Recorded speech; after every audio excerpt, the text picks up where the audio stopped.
La deuxième partie de ce cours en vous donnant des conseils pour réussir votre entretien le jour J. Je regarde simplement les nouvelles questions qui sont tombées dans le chat. Marius demande s'il peut parler à l'oral de son expérience avec Facebook puisqu'il gère des pages Facebook de divertissement qui lui rapportent de l'argent en publiant des publicités et en recrutant des administrateurs. Est-ce que je peux en parler, sachant que je veux devenir responsable en web marketing? Mais n'est-ce pas un exemple trop trivial?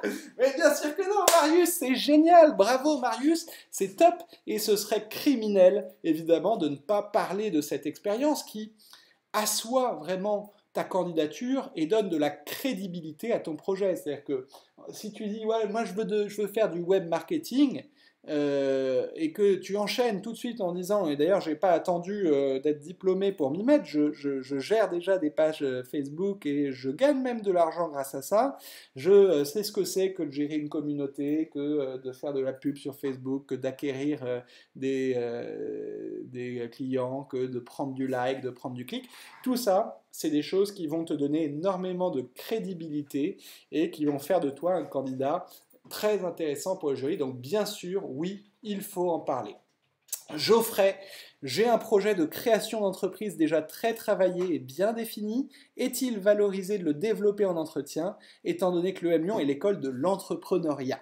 Alors, oui, 3 fois oui, à nouveau. Et je dirais non seulement à l'EM Lyon, mais dans toutes les écoles auxquelles tu serais candidat, puisque je vous le disais tout à l'heure, les écoles font leur petit marketing en disant « moi, je suis l'école de l'innovation, moi, je suis l'école de l'entrepreneuriat », mais toutes les écoles en réalité sont à la recherche de candidats qui font preuve d'esprit d'entreprise.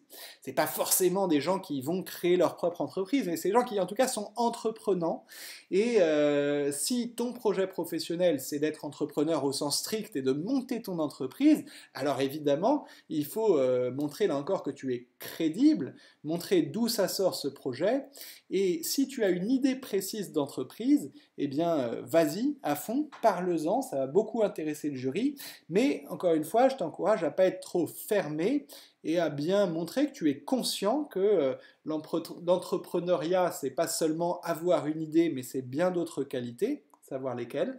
Et puis conscient aussi que si cette idée ne débouche pas, eh ben, il y en aura d'autres. D'accord? Emery, par exemple. Allez, Emery, viens me soulager 2 secondes et raconter à Geoffrey ce que tu penses de sa question. Oui, mais d'accord, mais ça ne fait pas trop fermé et prédéterminé d'arriver en sachant parfaitement ce qu'on veut. La question de Geoffrey, c'est est-ce que quand on a une idée d'entreprise, précise, est-ce qu'il faut en parler en entretien à l'EM Lyon? Ah ouais, bien sûr, évidemment. Hein, ne croyez pas que on va vous pénaliser pour avoir été trop précis. Il faut si vous avez quelque chose dans les tripes et qui a une forme définie, il faut évidemment la donner sans craindre qu'on vous reproche d'être peut-être au contraire trop fermé, pas assez ouvert. Pour autant, rappelez-vous, une des règles d'or pour entreprendre, c'est la capacité à se remettre en question et à maîtriser l'art du pivot. Vous savez, le pivot, c'est cet exercice qui consiste à modifier son business model, à sans arrêt se remettre en cause. Criteo, une des très très grandes réussites du web française, a été montée par un garçon qui s'appelle Jean-Baptiste Rudel. Je vous invite à aller lire sa biographie si l'entrepreneuriat et le web vous intéressent.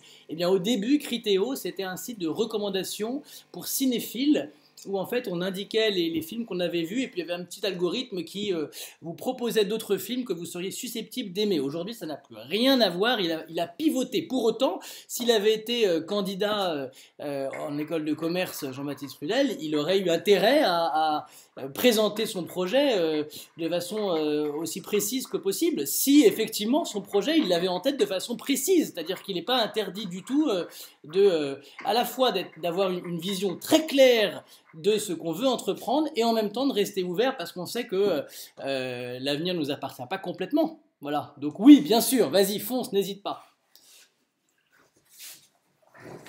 Pardon, ouais. ouais. Non, juste ça. Tu peux prendre juste une minute Ok, de plus on continue, pour raconter. on continue.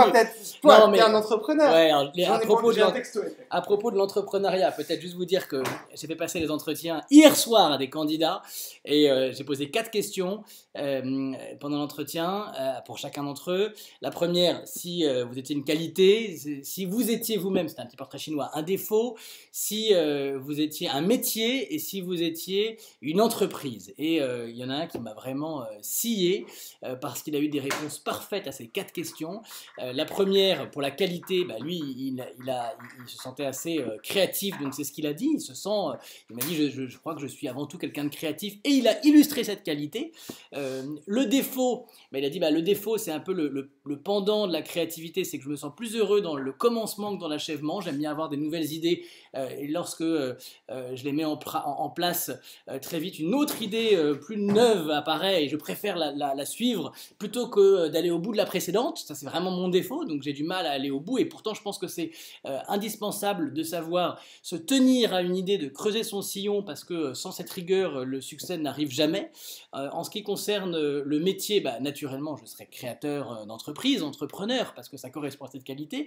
Et puis si vous étiez une entreprise, question un peu difficile, parce que on n'est pas prêt a priori à répondre à cette question, on l'a pas forcément préparé. Bah là, il a pris un vrai temps de silence, cet élève, et avant de me répondre, je crois que si j'étais une entreprise, je serais Blablacar. D'abord parce que je suis français. Et là, il y avait un peu de patriotisme et c'était une assez bonne réponse pour commencer.